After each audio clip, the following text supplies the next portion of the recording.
আসসালামু আলাইকুম। আশা করি সবাই অনেক অনেক ভালো আছি। এই ভিডিওতে আমরা প্রিসিজ রেটিং সম্পর্কে জানবো এবং প্রিসিজ রেটিং এর ফুল একটা মাস্টার ক্লাস নিব, যেখানে আমরা একদম A to Z প্রিসিজ রেটিং সম্পর্কে সবকিছু সম্পর্কে জানবো। আমি আশা করি ভিডিওটি দেখার পরে প্রিসিজ রেটিং সম্পর্কে আমাদের আর কোনো সমস্যা থাকবে না এবং আমরা খুব ভালো করে প্রিসিজ রেটিং লিখতে পারবো। তো কিভাবে আমরা জানবো? এই পুরো ভিডিওতে আমরা 6টা জিনিসের উপরে ভাগ করেছি। সো প্রথমে আমরা জানবো প্রিসিজ রেটিং কি এবং রিকোয়ারমেন্টস অফ এ গুড প্রিসিজ, অর্থাৎ একটা প্রিসিজ রেটিং লিখতে হলে সেখানে কি কি রিকোয়ারমেন্ট থাকে। তারপর আমরা হাউ টু প্রসিড, অর্থাৎ কিভাবে লেখাটা শুরু করব। এবং 4 নাম্বার আমরা জানবো সেন্টেন্স এক্সাম্পলস, তার মানে এই যে জিনিসগুলো আমরা শিখছি সেগুলো আমরা কিভাবে রিয়েল লাইফে ইমপ্লাই করতে পারি। এবং 5 নম্বরে আমি কিছু টিপস বলবো যেগুলো আমাদেরকে আরো ভালো প্রিসিজ রেটিং লিখতে অনেক বেশি সাহায্য করবে। এবং শেষে আমরা এই সবগুলো জিনিস যে শিখেছি সেখানে একটা রিয়েল টেস্ট করব, অর্থাৎ পুরো একটা কমপ্লিট প্রিসিজ রেটিং আমরা নিজেরা এখানে লিখব। সো ভিডিওটি একটু লং হলেও সবাইকে অনুরোধ করব ভিডিওটি পুরোপুরি দেখার জন্য, তাহলে আশা করি এই এত বড় একটা অংশে আমরা খুব ভালো মার্কস পাবো। তার আগে একটু বলে নেই, আমরা অনেকগুলো কোশ্চেন পাই, অনেকগুলো কোশ্চেনের আনসারও দিতে পারি না। তো সেই ক্ষেত্রে সবার কোশ্চেনের যদি আনসার না দিতে পারি তখন নিজেদের কাছে অনেক খারাপ লাগে। এই জন্য আমরা একটা গ্রুপ খুলেছি, ইউনিভার্সিটি অ্যাডমিশন প্রিপারেশন, বিশ্ববিদ্যালয় ভর্তি প্রস্তুতি। বই পড়াশোনা জীবনের অ্যাডমিন প্যানেলে সবাই এখানে থাকবে এবং সবাই চেষ্টা করবে তোমাদের সবগুলো প্রশ্নের উত্তর দিতে।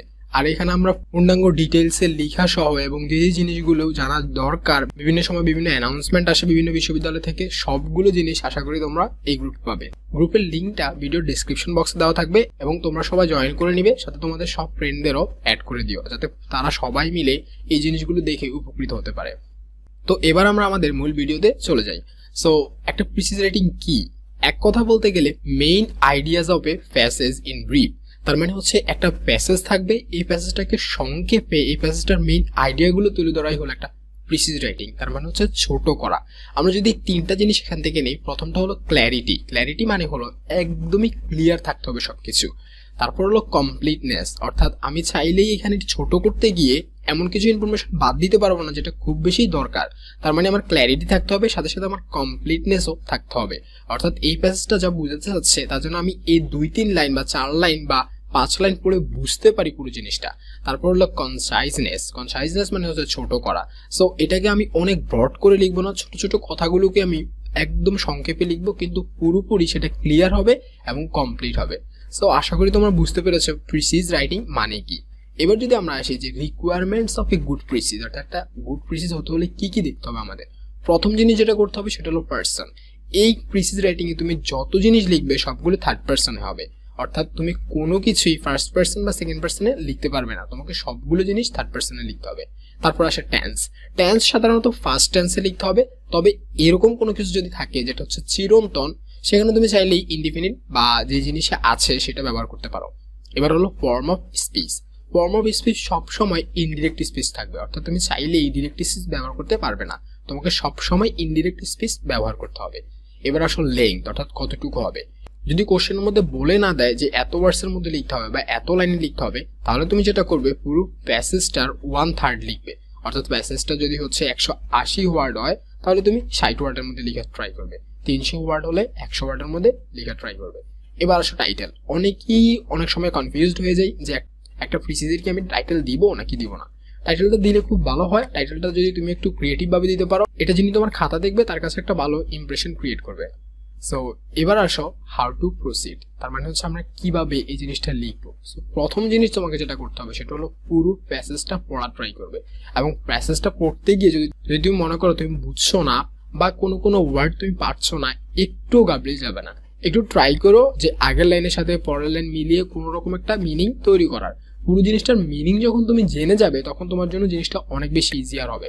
সো প্রথম জিনিস হচ্ছে রিড ফুল প্যাসেজ। এই জন্য আমি অনেকবার বলেছি বাসায় ভোকাবুলারি একটু পড়ো, প্রিপোজিশন পড়ো, তাহলে দেখবে এই জিনিসগুলো তোমার জন্য অনেক ইজি হয়ে যাচ্ছে।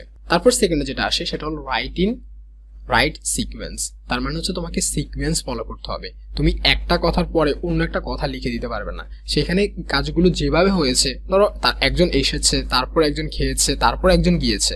সো এইখানে এই 3টা কাজের মধ্যে তোমাকে কনসিকুয়েন্সটা রাখতে হবে, মানে সিকোয়েন্সটা রাখতে হবে। তো তুমি চাইলেই একটার পরে অন্য একটা দিয়ে দিতে পারবে না এবং তারপরে আরেকটা দিয়ে দিতে পারবে না। সো যেই কাজটা প্রথমে হচ্ছে, তারপর যে কাজটা দ্বিতীয়তে হচ্ছে, তারপর যে কাজটা তৃতীয়তে হচ্ছে, এরকম ভাবে লেখা ট্রাই করবে। সো যে কোনো ঘটনার সিকোয়েন্সটা ঠিক রাখবে। 3 নাম্বার হলো don't give extra information. So কখনো এরকম দরকারই নেই এক্সট্রা ইনফরমেশন দেওয়ার। তুমি যদি এক্সট্রা ইনফরমেশন দাও তাহলে জিনিসটা কিন্তু আর এটা প্রিসিজ হলো না। সো এখানে আমি একটা এক্সাম্পল যদি তোমাকে দেখাই, he acted in a manner not warranted by laws. So এই জিনিসটা কি, এখানে একদম অনেকগুলো ইনফরমেশন দেওয়া, অনেকভাবে দেওয়া আছে। সো এই জিনিসটাকে আমি ছোট করে ফ্যাসিনেটিং ভাবে যেটা লিখতে পারি সেটা হচ্ছে হি অ্যাক্টেড ইলিগালি। তার মানে সে যে কাজটা করেছে সেটা হচ্ছে ল দ্বারা, মানে আইন দ্বারা সিদ্ধ না। সো আইন দ্বারা সিদ্ধ না মানে কি, সে কাজটা ইলিগাল। সো আমি সুন্দর মতো লিখতে পারি হি অ্যাক্টেড ইলিগালি। তার মানে আমি খুবই ফ্যাসিনেটিং ভাবে ছোট ইনফরমেশন দিয়ে লিখে ফেললাম। 4 নম্বরে আসে mention author name if needed. So অনেক সময় তুমি দেখবে যে এরকম কোন একটা কথা যেটা অথর বলছে বা কোনো একজন পোয়েট বলছে, সে জায়গায় তুমি চাইলেই অথরের নেম লিখতে পারো, অথবা তুমি যদি চাও এটাও বলতে পারো যে অথর এরকম ভাবে। সো এখানে আমি একটা এক্সাম্পল দিয়েছি, ওয়ান ডে, একদিন, when I was engaged in my study of our book, যখন আমি বই নিয়ে পড়াশোনা করছিলাম, I heard a noise, আমি একটা নয়েজ শুনছি। তো এইখানে যে পড়া, এই পড়াটা কে পড়েছে, অন্য একজন ব্যক্তি, তার মানে যেই এই জিনিসটা লিখেছে। সো এই জন্য তোমাকে বলতে হবে, আমি প্রথমেই বলেছি সবগুলো জিনিস থার্ড পার্সনে লিখতে হবে। থার্ড পার্সন মানে কি, তুমি নিজেই জিনিসগুলো বর্ণনা করবে। সো এই যে one day when reading a book the author heard a noise, তার মানে হচ্ছে একদিন যখন একটা বই পড়ছিল তখন এই অথর যিনি লিখেছিল তিনি এই নয়েজটা শুনতে পেয়েছিল। তার মানে তুমি বুঝতেই পারছো যে এখানে যদি এরকম কোনো কিছু থাকে যেটা অন্য একজন মানুষের, সো তখন তুমি কিন্তু ওই মানুষটাকে মেনশন করতেই পারো। আর ফ্যাসিনেটিং, সো এতক্ষণও বুঝে গিয়েছো যে কথাগুলো যেন ছোট হয়। যেমন ধরো এই লাইনটাকেও কিন্তু আমি অনেক ছোট করেছি। সো এইটুকু ট্রাই করবে যে লেখাটা যেন ফ্যাসিনেটিং হয়, দেখলেই যেন সুন্দর লাগে এবং খুবই ছোট হয়। এবার আসো কিছু টিপস, সো কিভাবে তোমরা ভালো লিখবে। প্রথমটা হচ্ছে আন্ডারস্ট্যান্ড ইট, মানে তোমাকে ফুল প্যাসেজটা বুঝতে হবে। তুমি যদি না বুঝো, আগেও বলেছি এখনো বলছি, বুঝার ট্রাই করো। মানে জিনিসগুলো একটু মিলাবে, যে এটার সাথে এটা মিলিয়ে দেখবে যে যেন একটু হয়, যেন তুমি জিনিসটা পুরোপুরি বুঝতে পারো, একটা কনসাইজ একটা জিনিস তুমি আইডিয়া পেতে পারো যে এখানে কি বলেছে। তারপর হচ্ছে আইডেন্টিফাই দ্য মেইন আইডিয়া। প্রত্যেকটা লেখারই কিন্তু একটা মেইন আইডিয়া থাকে। তার মানে তুমি যদি কোনো কিছু লিখো, লেখাটার অবশ্যই একটা মেইন আইডিয়া আছে। সো ওই আইডিয়াটা ট্রাই করো যে আইডেন্টিফাই করার, এবং ওই আইডিয়াটাই তুমি যখন প্রিসিজ লিখবে তখন সেখানে শো করার। তারপর আসে ব্রেইন স্টর্মিং, এটা অনেক বড় একটা স্টেপ। সো যখনই তুমি একটা জিনিস ধরে জানছো, এই যে প্রথম কাজটা আন্ডারস্ট্যান্ডিং, তারপর তুমি মেইন আইডিয়াটা আইডেন্টিফাই করলে, এবার নিজের মাথার মধ্যে একটু ট্রাই করো যে আচ্ছা ঠিক আছে আমি কি কি লিখবো। সো এই কি কি লিখবে এটা তুমি একটা নিজের মাথার মধ্যে ছক আকারে গড়ে তোলো, তারপর সেই জিনিসটাই লিখার ট্রাই করো। এটা তুমি বাসায় বসে বসে যখন প্র্যাকটিস করবে তখন এক্সাম হলে তোমার জন্য অনেক বেশি ইজি হয়ে যাবে এই ব্রেইন স্টর্মিংটা করা। এবার আসে 4 number, give much approach in first and last line. একটা কথা আমি তোমাকে বলি, প্রিসিজ রাইটিং এ যিনি দেখবে তিনি কিন্তু প্রথম যে জিনিসটা অর্থাৎ তোমার ফার্স্ট লাইন, সেই জিনিসটা কিন্তু অনেক বেশি ইমপ্রেশন ক্রিয়েট করতে পারে। সো ট্রাই করো যে তোমার ফার্স্ট লাইনটা যেন খুবই বেশি সুন্দর হয় এবং লাস্ট লাইনটাও খুবই বেশি সুন্দর হয়। একটা কথা, প্লিজ নিজের থেকে কোনো ইনফরমেশন দিবা না। সো যেই লেখাটা প্রিসিজে লিখা আছে শুধুমাত্র সেই জিনিসটাই তুলে ধরবা। তুমি নিজে থেকে কোনো ইনফরমেশন আগ বাড়িয়ে দিয়ে জিনিসটাকে অন্যরকম করে ফেলবে না। অর্থাৎ যেটা লিখা আছে শুধুমাত্র টু দ্য পয়েন্টে সেটাই লিখবে। আরেকটা কথা, গ্রামাটিক্যাল এরর। সো ট্রাই করো এটা অ্যাজ মাচ অ্যাজ পসিবল দূর রাখতে, কারণ গ্রামাটিক্যাল এরর যখন থাকবে তখন কিন্তু প্রিসিজটা একদমই বাজে দেখাবে। সো ট্রাই করো যে এটা একটু সুন্দর মতো করতে। একটা কথা জেনে রাখো, সামারি আর প্রিসিজের মধ্যে কিন্তু অনেক ডিফারেন্স আছে। ধরো সামারি মানে কি, সামারি মানে একটু বড় হবে, কিন্তু প্রিসিজ মানে কিন্তু তার চেয়েও ছোট হবে। সো এই জিনিসগুলো মাথায় রাখলে ইনশাল্লাহ তুমি অনেক ভালো করে লিখতে পারবে এবং অনেক ভালো মার্কস পাবে। এবার আসো রিয়েল টেস্ট। সো এতক্ষণ যে কথাগুলো বললাম, এই কথাগুলোকে আমরা কিভাবে রিয়েল লাইফে কাজে লাগাতে পারি, অর্থাৎ যখন পরীক্ষার কোশ্চেন আসবে সেরকম কিরকম কোশ্চেন আসতে পারে এবং কোশ্চেনটার আনসার আমরা কিভাবে দিব। তো চলো আমরা ওয়ার্ড ফাইল থেকে দেখে নিই। এখানে তোমরা একটা প্রিসিজ দেখতে পাচ্ছ যেটা এরকম প্যাসেজ আকারে থাকবে এবং তোমাকে আনসার করতে হবে। সো তোমাকে প্রথম যে কাজটা করতে হবে সেটা হলো পড়া, এবং এই প্যাসেজটা যখন তুমি পড়তে যাবে তখন তোমার কাছে এরকম মনে হতে পারে যে এমন কিছু ওয়ার্ড এখানে আছে যেটার অর্থ তুমি জানো না। এই জন্য একটু বাসার মধ্যে ট্রাই করো যেন হচ্ছে ভালো তোমার ভোকাবুলারি নলেজ থাকে। সো আমি যদি একটু পড়ি, 100 years ago there was much less specialization in work than there is today। তার মানে হচ্ছে এখন যেরকম প্রত্যেকটা কাজের মধ্যে অনেক বিশেষত্ব আছে, এই বিশেষত্বটা 100 বছর আগে ছিল না। তারপর one furniture maker would make the whole of a table indeed, অর্থাৎ একটা টেবিল কিন্তু একজন ফার্নিচার মেকারই বানিয়ে ফেলতে পারতো। Perhaps সম্ভবত all the furniture needed to furnish a house, অর্থাৎ একটা ঘর সাজাতে তোমার যতগুলো ফার্নিচার দরকার সবগুলো ফার্নিচারই একজন ফার্নিচার মেকারই তৈরি করে ফেলতে পারতো। And he worked in a simple workshop, তাও একটা সিম্পল ওয়ার্কশপে কাজ করে। যেমন আমরা এখনো আমাদের ভিলেজের দিকে এরকম অনেক দোকান দেখতে পাই যেখানে একজন ফার্নিচার মেকারই সব রকমের কাজগুলো করে, তারা হাতে হাতেই করে কাজগুলো, probably entirely with hand tools, তার মানে হচ্ছে তার হাতের যে টুলসগুলো সেগুলো দ্বারাই। তারপর কি বলছে দেখো, the furniture he made was very good and very beautiful, অর্থাৎ যে ফার্নিচারগুলো তারা বানিয়েছিল সেই ফার্নিচারগুলো খুবই সুন্দর ছিল এবং ভালো ছিল। But it would take him a long time to make it, যেহেতু তারা হাতে কাজ করে এই জন্য তাদের অনেক দিন সময় লাগতো বা অনেক সময় লাগতো এটা বানাতে। The output of one man was by modern standards small, অর্থাৎ একটা মানুষ যেরকম আউটপুট দিতে পারতো বা বানাতে পারতো সেটা এখনকার কথা বললে অনেক কম। And the cost of the furniture relatively high, এবং ফার্নিচারের দামও অনেক বেশি ছিল কারণ যারা কাজ করে তাদের মজুরিটাও বেশি হতো। Only the fairly wealthy could afford a great deal, অর্থাৎ যাদের টাকা পয়সা ভালো ছিল তারাই শুধুমাত্র একটা ভালো ডিল করতে পারতো। Most modern furniture is made in factories with the aid of machinery, কিন্তু এখন যে ফার্নিচারগুলো আছে সেগুলো সবগুলোই ফ্যাক্টরিতে বানানো হয় এবং সবগুলোই মেশিনের সাহায্যে বানানো হয়।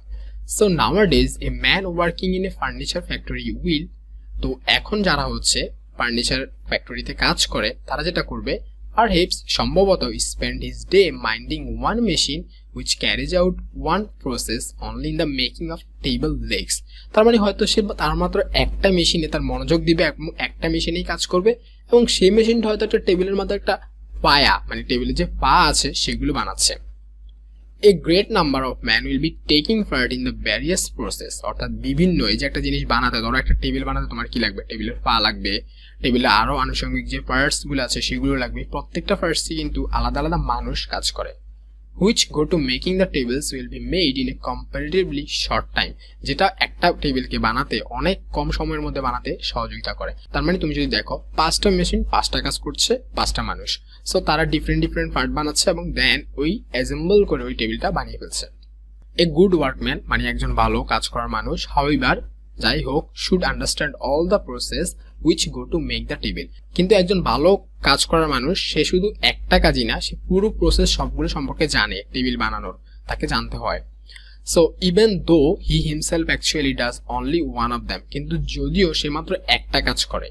In the making of more complicated things, অর্থাৎ আরো জটিল জিনিস বানাতে, সাস এস কার্স যেমন গাড়ি, or elaborate features of electrical machinery অথবা electrical machinery, even this is not possible, অর্থাৎ এই একটা জিনিস অর্থাৎ যে জিনিসগুলো একটু জটিল সেগুলো জিনিস একটা জিনিস পুরোটা বানানো একজন মানুষ হয়তো সবকিছু সম্পর্কে জানে না। It is very likely even that all the processes do not go on in the same factory, even অনেক সময় এরকমও হয়ে থাকে যে পুরোটা জিনিস বানানো একটা ফ্যাক্টরিতেও বানানো হয় না, অর্থাৎ বিভিন্ন জিনিস বিভিন্ন ফ্যাক্টরিতে বানানো করে তারপর এটা অ্যাসেম্বল করা হয়। তার মানে এই পুরো জিনিসটা পুরো আমরা কি বুঝলাম, এটা যদি আমরা একটু দাঁড় করাই তাহলে আমরা যেটা দেখতে পাচ্ছি পয়েন্টস, অর্থাৎ 4টা মেইন পয়েন্টস আমরা এখান থেকে খুঁজে পাচ্ছি। একটা তুমি দেখো প্রথমেই, অ্যাবাউট এ সেঞ্চুরি ব্যাক, অর্থাৎ একটা শতাব্দী আগে there was much less specialisation an individual would do a lot of work, তার মানে হচ্ছে আগে এত বেশি বিশেষত্ব ছিল না, অর্থাৎ একটা মানুষ একটু কাজ করবে এরকম ছিল না, পুরো মানুষই হয়তো সবগুলো কাজ করে ফেলছে। তো ধরো পুরো একটা খাট হয়তো একজন মানুষ বানিয়ে ফেলছে, পুরো একটা জিনিস হয়তো একজন মানুষই বানিয়ে ফেলছে, কিন্তু এখন এই জিনিসটা হয় না। An individual would do a lot of work, তার মানে হচ্ছে একজন ইন্ডিভিজুয়ালি অনেকগুলো কাজ করতো, অর্থাৎ একজন মানুষ যদি একটা পুরো ফার্নিচারের দোকান দিত সে কিন্তু সবগুলো কাজই নিজেই করতো। সেকেন্ড যদি জিনিসটা দেখো, in modern Times an individual only do one work, তার মানে হচ্ছে এখন একজন মানুষ মাত্র একটা কাজ করে। Work can be done at a lesser cost, অর্থাৎ এখন কিন্তু কাজগুলো একটু কম কস্টে বানানো যায় and a short period of time, এবং খুবই তাড়াতাড়িও বানানো যায়। ইন মডার্ন এজ, এখনকার যুগে অর্থাৎ আধুনিক যুগে, everyone has become dependent on everyone else work, তার মানে হচ্ছে যেহেতু একটা কাজ একজন করবে তারপর আরেকজন করবে, তার মানে হচ্ছে প্রত্যেকটা কাজের উপরে মানুষ কিন্তু একজন আরেকজনের উপর ডিপেন্ডেন্ট হয়ে গিয়েছে। সো এই 4টা পয়েন্টস আমরা হচ্ছে এই প্রিসিসটা পড়ে বুঝতে পারলাম। সো এটা টাইটেল আমরা কি দিতে পারি, সো সুন্দর মতো যদি আমরা টাইটেল দিয়ে দিই তাহলে যেটা হয় স্পেশালাইজেশন ইন মডার্ন এজ, অর্থাৎ এই স্পেশালাইজেশন ইন মডার্ন এজে কিন্তু সুন্দর মতো একটা টাইটেল এখানে হয়। এবার আসো আমরা প্রিসিজ লিখবো। সো প্রিসিজ লেখার সময় আমাদের এই পয়েন্টসগুলো ধরে আমরা লিখবো, এবং আগে আমরা যে জিনিসগুলো বলেছি অর্থাৎ আমরা নিচ থেকে কোনো ইনফরমেশন দিব না এবং জিনিসটাকে খুব শর্ট রাখবো এবং খুবই ফ্যাসিনেটিং রাখবো, গ্রামাটিক্যাল কোনো ভুল করবো না, এই জিনিসগুলো আমরা এখানে এখন অ্যাপ্লাই করবো। সো দেখো, প্রথমে আমরা লিখলাম অ্যাবাউট এ সেঞ্চুরি ব্যাক, অর্থাৎ 1 শতাব্দী আগে there was much less specialization and almost every individual was responsible for entire work। তার মানে হচ্ছে 100 বছর আগে অনেক কম বিশেষত্ব ছিল এবং একটা মানুষই পুরো সবগুলো কাজ করত। But in this age of specialization, কিন্তু এখন এই স্পেশালাইজেশনের যুগে an individual plays a very minor role in the entire process of manufacturing goods। অর্থাৎ একটা পণ্য বানাতে হয়তো একজন মানুষ অল্প একটু কাজ করে। At times the factories themselves do only part of the work। এবং এরকমও দেখা যায় একটা ফ্যাক্টরি মাত্র একটু পার্ট কাজ করে। In our age, আমাদের যুগে everyone has become dependent on everyone else work। অর্থাৎ প্রত্যেকটা মানুষ অন্য একজন মানুষের কাজের উপরে ডিপেন্ডেন্ট হয়ে গিয়েছে।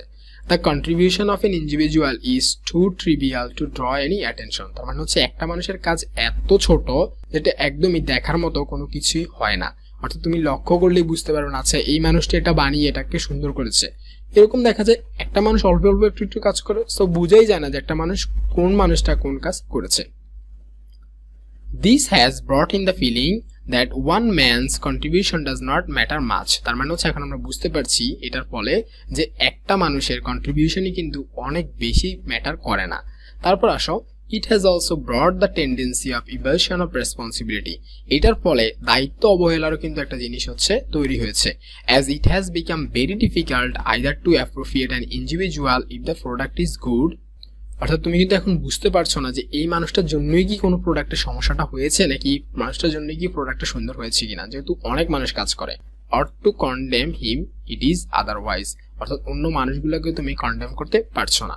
সো একটা প্রিসিজ লিখতে হলে তোমাকে যেটা করতে হবে সেটা হলো প্রথমে সুন্দর করে এই পুরো জিনিসটা পড়তে হবে, পড়ে তোমাকে এরকম পয়েন্টস লিখতে হবে বা পয়েন্টস বানাতে হবে। এটা অবশ্যই তুমি খাতায় লিখবে না, এটা তুমি ব্রেইন স্টর্মিং করবে বাসায় বসে বসে। সো এই জিনিসগুলো যখন তুমি বুঝে যাবে বা তুমি যখন পড়বে তখনই মাথায় ধরে নিবে আচ্ছা ঠিক আছে এই 5টা পয়েন্ট আমি লিখবো। তারপর একটা টাইটেল দিবে, টাইটেল দিয়ে এরকমভাবে একটা প্রিসিজ লিখে দিবে। So that was it about the video. আমি আশা করি তোমাদের ভিডিওটি ভালো লেগেছে, এবং যদি ভালো লেগে থাকে তাহলে অবশ্যই তোমাদের বন্ধুদের সাথে শেয়ার করবে যাতে তারাও এই ভিডিওটি দেখে উপকৃত হতে পারে। এবং প্রিসিজ রাইটিংয়ে আমি আশা করি তোমরা সবাই অনেক ভালো মার্কস পাবে।